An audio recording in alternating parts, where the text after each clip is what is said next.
Every time I come around your city, bling bling. Hey. Jonathan Kuminga MVP, bling bling. Let's go. Kuminga. What was all that talk we was talking about yesterday? It's time to turn the season around. I'm a bandwagoner. Hey, I'm right there with you. They're done with too. The Warriors are out of here too. Yeah, the Warriors are whack. Let's get on the fact that Steve Kerr. They hate your Warriors. Somebody actually put in Steve Kerr's ear that this kid you got on your bench, take the clamps off and turn him loose. Stop playing. Which one? Kuminga. Santos. Turn this kid loose.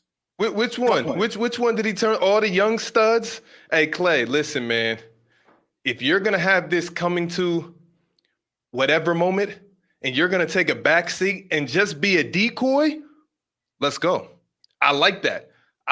Just be a decoy, Klay. We all think you're going to shoot it. Just make the extra. You ain't got the legs no more. You just slow down on defense. Santos. I'm a Warriors fan now, man. And get them young kids involved, man. Yesteryears, Draymond, Klay, all you guys got to do is just be reliable. You guys are vets. You can do that in your sleep. I mean, let's go. Let's have a 40 million decoy. Yeah, that's what we want. 40 million. It is what it is, though. That doesn't mean force it. But Mars, wait. Mars, contract's already been signed. And not only that, Mars, let's not act. Don't he come off the books after this year? So it's not like he's on the books for 3 more years. So we only got him for half the season. They're gonna extend him. 3 years, 9 million. A legacy contract. 40's done for the franchise. A legacy contract. I mean, if he continue to play like this, yeah. If he continue to play like this, if he take a back seat, they're gonna reward him. But if Klay go out there, I don't know. It doesn't look like the transition last night. Last night is the reason Klay Thompson should play 5 minutes a game. 5 minutes. 5 is strong. Maybe 20. He's bad. You can give it 20 minutes. 5 is crazy. No, he's gonna get confidence. Let me put it this way. Remember when Duncan Robinson got his contract? Yeah. And then he was one of the worst players in the NBA. Yeah. Right.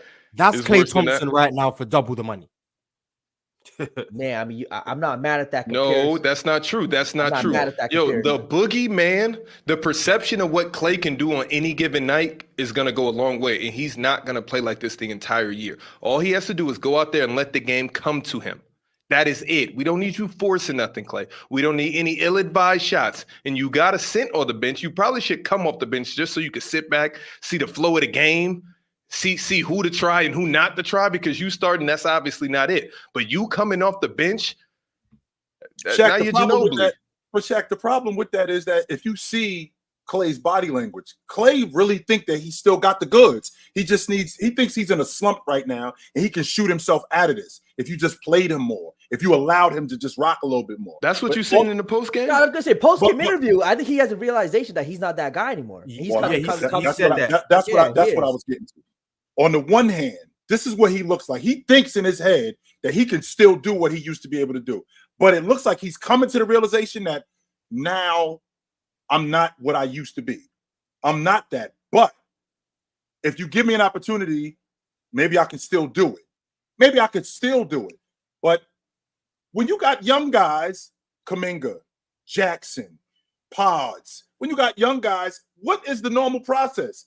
Usher out these old dudes and get the young dudes in here and see what we got with these guys. But instead, it's because it's Klay, because it's Steph, because these dudes are still Dre, these dudes are still here. You guys are still holding on to the logic that we can still do it when it's obvious that Klay doesn't have what he used to have. It's obvious. But they're getting off that, though. They're getting off that. Like, that was a turning moment. The post game said it all for me. At least he's going to try for another 5 to 10 games. All you need is one game like that to galvanize the troops. The young guys are on board, and then you got these experienced vets. You guys can easily make the playoffs. And if Steph gets hot in the playoffs, and if Klay gets hot in the playoffs, it's game time. I'm a Warriors fan, all on the young guys. All on the young guys. Hold on, wait. So Shaq.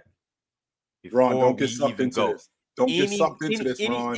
Any further? Chill. No, I gotta figure out if my friend is sucked into this. He is. You can hear him. You can hear him. He's on the hook. He already wrote the check. He already wrote it. Jonathan Kuminga got a lot of people going a little crazy.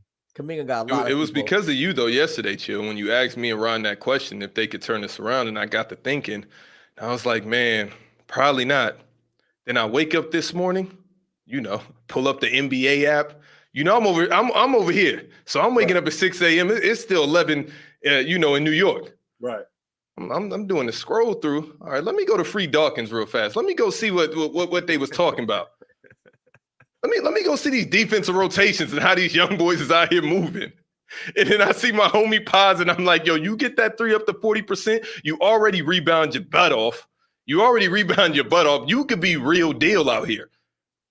Yes or no? Yes. I mean, we might want to hit the break a little bit with Santa Paz, Clara Project. Kuminga, I think, is definitely going to be, quality NBA player, going to be a quality piece. Pause. Let's hit the brakes a little bit. Let's put some more games underneath. We've seen a lot of players get hot for 5-10 game stretches. We see it all the time. Let me see this throughout, next half of the season. Jalen, when you watch Paz, what are you looking at? Because I love him in Golden State. I love him. I think he's good, but I think he's a guy who's been given, an opportunity, more minutes, more usage, given more shots. I see maybe Dante DiVincenzo. You want me on? That's what Dante DiVincenzo. No, he's clearing DiVincenzo. Bad rebounder. He Kyle Lowry, but a bad rebounder. But that's what you need. Next to Steph, next to Kuminga, next to Andrew Wiggins, next to Draymond, next to whatever form of Klay you're getting. That's what you want. You don't. I mean, obviously, you want Paz to be as good as he could possibly be, but as long as he's solid, making plays, rebounding, defending, that on is that team. Perfect. That is on that perfect. team. Yeah. It's the player choice break. That them boys don't get it started. The player choice.